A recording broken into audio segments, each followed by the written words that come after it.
Monsieur le Premier ministre, Monsieur le directeur exécutif, chers frères et sœurs, chers amis, chères sœurs militantes, militants du RHDP, mesdames et messieurs, nous avons eu des moments difficiles, comme l'a rappelé tout à l'heure le ministre d'État, secrétaire général de la présidence.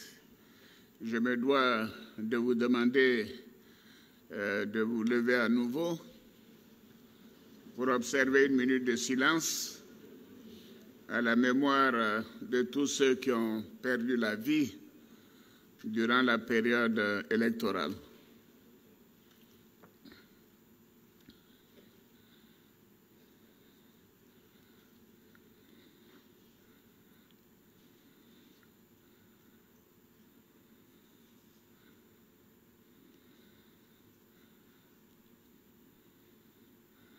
Je vous remercie. Effectivement, nous avons été meurtris par tous les deuils qui ont été mentionnés, mais nous avons également perdu 87 personnes pendant cette période électorale, avant, pendant et après les élections. Donc il faut dire que c'était un moment douloureux et ce n'était pas nécessaire. Il faut dire que la Côte d'Ivoire mérite mieux. Je pense que la classe politique devra tirer toutes les leçons de ces comportements qui conduisent à la perte de vie humaine. Mais j'aurai l'occasion d'en parler tout à l'heure. Chers frères, chères sœurs, je suis heureux de vous retrouver à l'occasion de ce premier conseil politique de notre parti, notre grand parti, après l'élection présidentielle du 31 octobre 2020. Malgré les épreuves difficiles que nous avons tous vécues, nous venons ensemble de remporter cette élection, particulièrement importante pour la stabilité et l'avenir de notre pays. Tout à l'heure, ceux qui m'ont précédé l'ont dit, et je confirme que cette élection était essentielle pour la stabilité de la Côte d'Ivoire. Donc je voudrais vous rendre hommage à vous, chers militantes et militantes. J'accueille donc avec bonheur et responsabilité la confiance renouvelée de nos compatriotes à travers une mobilisation exceptionnelle et un engagement qui se sont traduits, comme vous l'avez dit, par 94,27% des suffrages exprimés, comme diraient certains, score stalinien, et un taux de participation de 53,90%.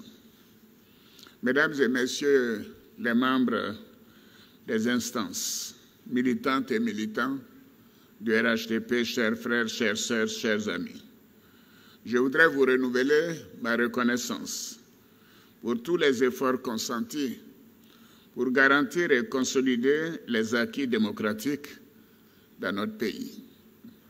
Je vous félicite pour votre implication personnelle sur le terrain, dans vos localités respectives, durant la période de campagne, pour porter notre message de paix et de développement à nos concitoyens. Je tiens aussi à vous féliciter pour avoir bravé et vaincu les actes de violence, les intimidations et les menaces de tout genre, de toute nature, comme tout à l'heure l'a révélé le directeur exécutif. Vous avez fait preuve d'engagement militant, de responsabilité, de civisme et de patriotisme. Vous n'avez pas cédé à la provocation. Merci enfin pour la mise en œuvre de la décision du Conseil politique du 29 juillet 2020 qui m'a désigné pour conduire et poursuivre notre action de paix et de développement de notre beau pays. Chers frères, chères sœurs, chers amis, notre victoire à l'élection présidentielle du 31 octobre 2020 est le fruit du travail de chacune et de chacun des militants de notre grand parti, à tous les échelons. Je dis bien à tous les échelons. Et je vous suis reconnaissant. Bravo à chacune et à chacun de vous. Je voudrais saluer plus particulièrement l'importante contribution de la Direction nationale de campagne avec le Premier ministre Ahmed Bakayoko et de la Direction exécutive avec Adama Bictogo, ainsi que tous les autres membres de la Direction nationale de campagne et leurs associés, ainsi que, bien sûr, les membres de la Direction exécutive et de toutes les structures du parti. J'ai bien évidemment une pensée pour deux éminents membres de notre parti, trop tôt disparus, à qui je voudrais une nouvelle fois rendre hommage. Vous l'avez fait avant moi. Il s'agit bien sûr de feu le Premier ministre Amadou Gon Coulibaly et de feu le ministre de l'administration du territoire et de la décentralisation, Sidiki Diakité. Que leur âme repose en paix. Chères militantes et militants du RHDP, chers frères, chères sœurs, chers amis, comme vous le savez tous, la préparation et l'organisation de l'élection du 31 octobre 2020 ont fait l'objet de plusieurs rencontres et d'un dialogue politique avec les différents acteurs politiques et la société civile, que ce soit sur la recomposition de la commission électorale indépendante ou sur le code électoral.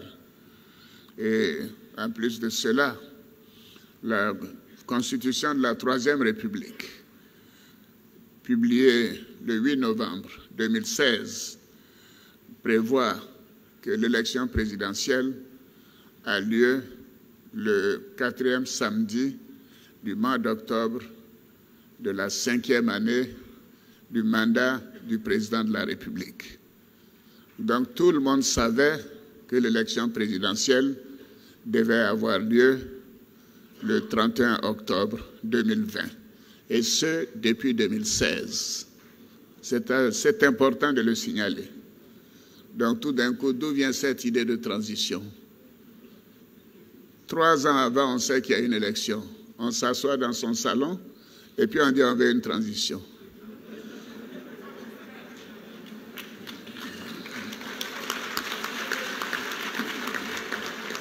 Au regard de tous les efforts consentis par le gouvernement pour la tenue d'un scrutin transparent et apaisé, je déplore les graves incidents dus au boycott, d'abord au mot d'ordre de désobéissance civile.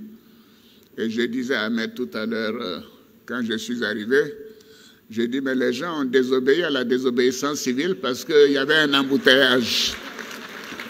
Et comme je n'aime pas utiliser les gyrophares, c'est pour cela que je suis arrivé avec un quart d'heure de retard. Les Ivoiriens désobéissent à la désobéissance civile. Donc je déplore les graves incidents dus à la désobéissance civile et au boycott actif lancé par l'opposition. Principalement, je dois dire, par certains candidats retenus par le Conseil constitutionnel et qui ont délibérément décidé de ne pas aller aux élections, de s'abstenir, de se soumettre à la voie démocratique, avec des conséquences parfois dramatiques dans certaines localités du pays. Quant à d'autres qui ne figuraient pas sur la liste électorale, ils ont promis une transition assez loin au bord de la Seine en disant « Vous allez voir, il n'y aura pas d'élection le 31 octobre ». Mais les élections ont eu lieu le 31 octobre.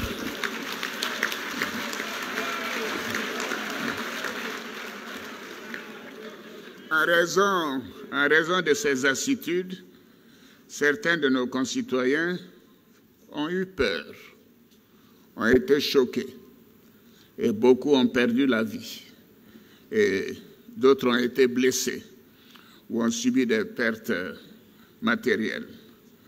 De nombreux Ivoiriens ont aussi été empêchés d'exercer leurs droits civiques.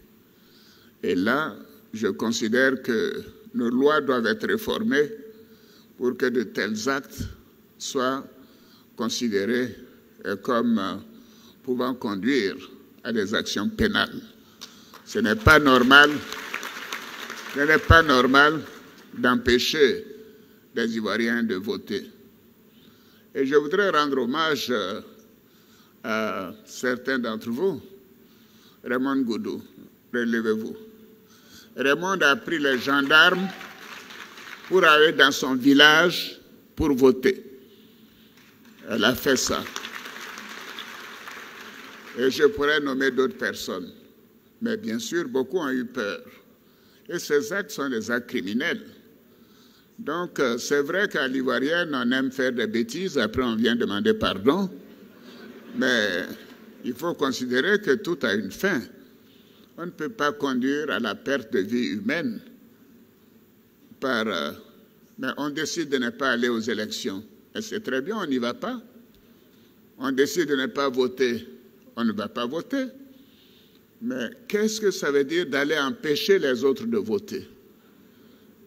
Déjà, la Côte d'Ivoire est en pleine déforestation. On fait tout pour améliorer le couvert forestier. Mais c'est vrai, Alain Donvaï essaie de reconstituer le couvert forestier et voici des gens qui vont couper des arbres pour les mettre sur des pistes, sur des routes, sur l'autoroute. Et cela conduit à des accidents, des morts d'hommes. Ce n'est pas normal. Vraiment, nous avons tous des parents d'un côté ou de l'autre. Moi-même, j'étais le numéro 2 du PDCI à un moment donné. Mais il faut qu'on se parle, qu'on dise, il faut arrêter ça. Ce n'est pas normal. Si on ne veut pas voter, on ne vote pas. Mais on n'a pas le droit d'empêcher aux autres de voter, ce n'est pas normal. Et surtout quand ça conduit à mort d'homme. Bref, en tout cas, je suis révolté par cette manière de faire.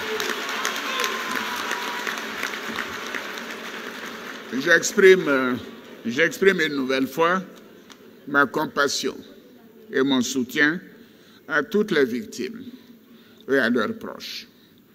Au regard de la gravité de ce qui s'est passé, je voudrais à nouveau vous inviter tous, comme je l'ai fait tout au long de la campagne, au pardon mutuel et à la tolérance. Je suis révolté, mais je considère que nous devons continuer de vivre ensemble dans la paix. C'est ce qu'on nous a enseigné. L'opposition a voulu nous entraîner vers la violence et le chaos, mais vous avez su réagir. Vous avez été digne et moi je suis fier de vous. Merci. Et je voudrais à la justice et à nos institutions. Je vous demande aussi de retourner sur le terrain pour apaiser les cœurs et les esprits, pour encourager les populations à continuer de vivre ensemble dans la paix. Chers frères, chères sœurs, militantes, militants, notre pays est sorti d'une longue période de crise et depuis 2011, nos efforts constants nous ont permis de remettre le pays en marche vers le développement et le bien-être de tous les Ivoiriens. La Côte d'Ivoire est au travail et inspire cette confiance. Elle a été ébranlée, mais elle est revenue. La communauté nationale, comme la communauté internationale, nous fait confiance. Et c'est grâce à vous. Parce que j'avais entendu certains dire « Ah, il n'y a pas de lettre de félicitations d'un tel et d'un tel. » Mais nous sommes membres de la CEDEAO, de l'Union africaine, et voici des gens qui se disent patriotes. Ils attendaient des lettres de félicitations, je ne sais d'où. Mais maintenant, les lettres sont arrivées, hein, n'est-ce pas? Nous devons donc tout mettre en œuvre pour préserver nos acquis. C'est pourquoi, conformément aux valeurs de paix et de dialogue que nous a légué le Père de la Nation, le président Félix Houphouët-Boigny, j'ai, dans mon adresse à la Nation le lundi 9 novembre dernier, réaffirmé à nouveau ma disponibilité pour un dialogue avec l'opposition, dans le respect de l'ordre constitutionnel. Cela s'est traduit par une rencontre, comme vous l'avez noté, le mercredi 11 novembre 2020, avec le président Henri Konan Bédié, président du PDCI-RDA, à l'hôtel du Golfe. Et c'est tout un symbole. C'est tout un symbole. Parce que nous avons été enfermés pendant 4 mois et demi à l'hôtel du Golfe. Oui, 4 mois et demi. Et je l'ai rappelé au président Bédié. J'ai dit, mais président, nous étions là ensemble, n'est-ce pas? Et qui nous a mis ici en ce moment-là, en 2010? J'ai dit, mais nous étions là 4 mois et demi, du 1er novembre jusqu'au 11 avril. J'ai dit, président, un jour, je suis venu vous voir, c'était en janvier, dans votre chambre, et j'ai dit, mais président, l'ONUCI et la force Licorne ont sécurisé Daoukro. Donc, je pense que ce sera, je vous demande vraiment, fraternellement, que vous puissiez accepter que j'organise avec l'ambassadeur Simon que vous soyez transporté par hélicoptère à Daoukro. Parce que on ne sait pas combien de temps on va rester à l'hôtel du Golfe, mais moi je suis prêt à y rester tout le mandat que le peuple m'a confié. Et le président Bédié m'a répondu, et je lui ai rappelé le mercredi, il m'a dit non, Alassane, je reste avec toi.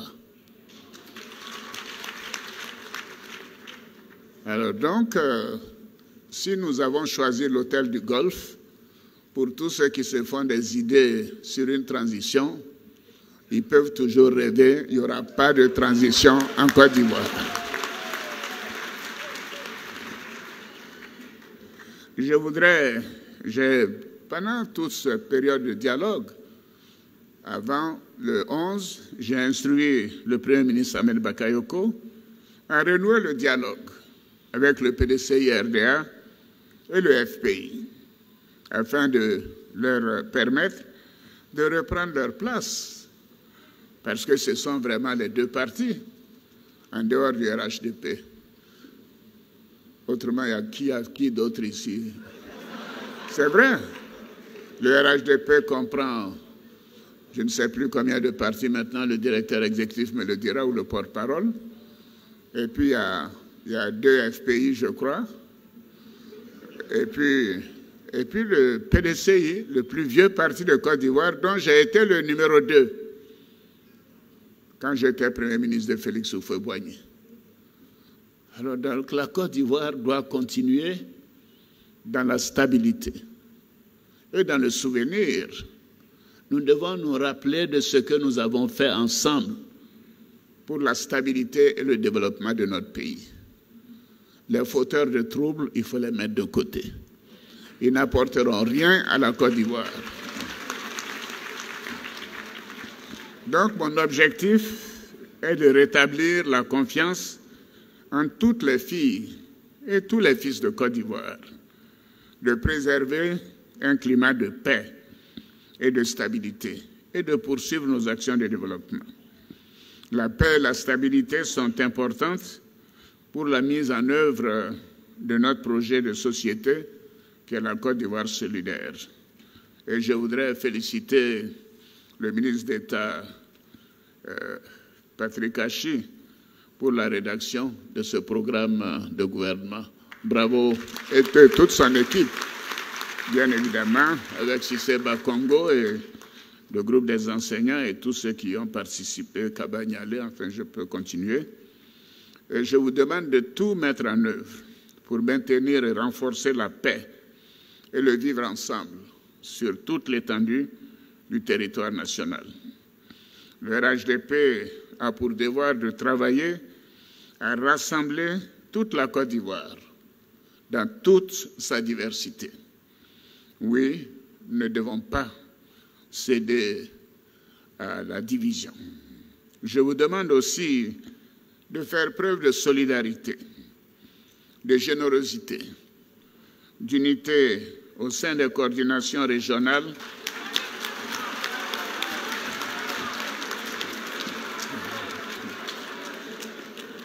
à travers une bonne collaboration entre les coordinations régionales et l'ensemble des structures de base. Soyez, mesdames, messieurs, surtout pour les hauts responsables, soyez encore plus à l'écoute des militants et de la base. Oui.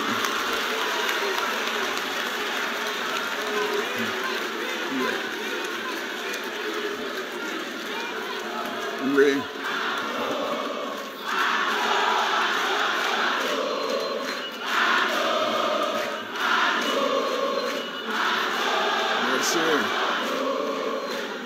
Merci. Merci. Merci. Merci beaucoup. Merci. Merci.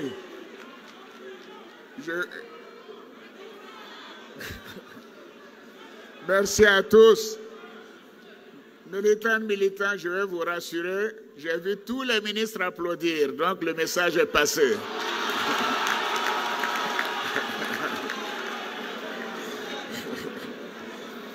Bien, oui, soyez avec les militants et les militantes, surtout les jeunes. Oui, les jeunes. Les jeunes. Oui, les jeunes. Il faut être, soyez en contact avec les jeunes. Oui. Bien sûr, nous avons, au titre du gouvernement, toute une série de programmes. Mais je vous promets que nous allons aller plus loin. Oui, parce que nous savons que dans les villages, il y a une certaine jeunesse désœuvrée, non formée, manipulable et qui a été manipulée. Et je vais dire à cette jeunesse de ne pas céder à la manipulation. Le Premier ministre travaille déjà sur un programme pour la prise en compte de cette jeunesse. Ceci doit se faire dans la paix. Ceci doit se faire dans la paix. Et j'ai la ferme conviction que par l'engagement et le travail de chacune de vous, dans l'Union, nous parviendrons à bâtir une Côte d'Ivoire meilleure. C'était le thème de notre campagne. Merci pour votre soutien et nous commençons un nouveau mandat et les gens nous verront au travail comme pendant le premier mandat. Je vous remercie.